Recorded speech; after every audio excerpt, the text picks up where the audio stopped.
that's not so. KCAL9's Christine Lazar shows us the driving force behind the UCLA research.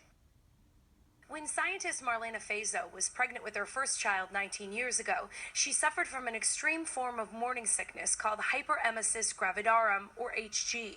The extremely difficult pregnancy resulted in the birth of her son, and when he was 2.5, Fazo was pregnant again.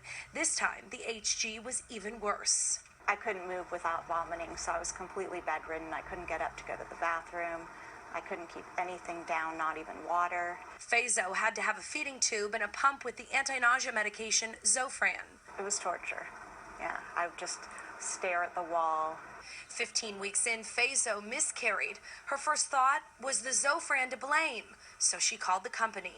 I didn't get any response from them about whether there was anyone documenting pregnancies. So ever the determined mother, Fazo decided to do the study herself at the UCLA David Geffen School of Medicine. Today, she released her findings.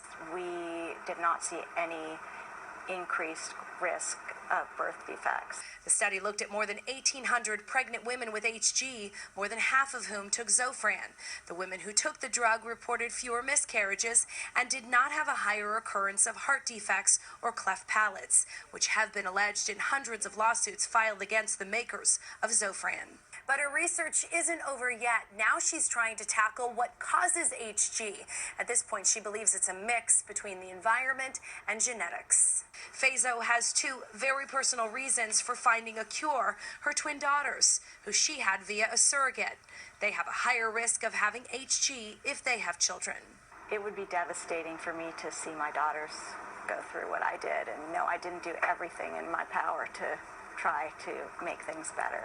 At UCLA, Christine Lazar, KCAL 9 News.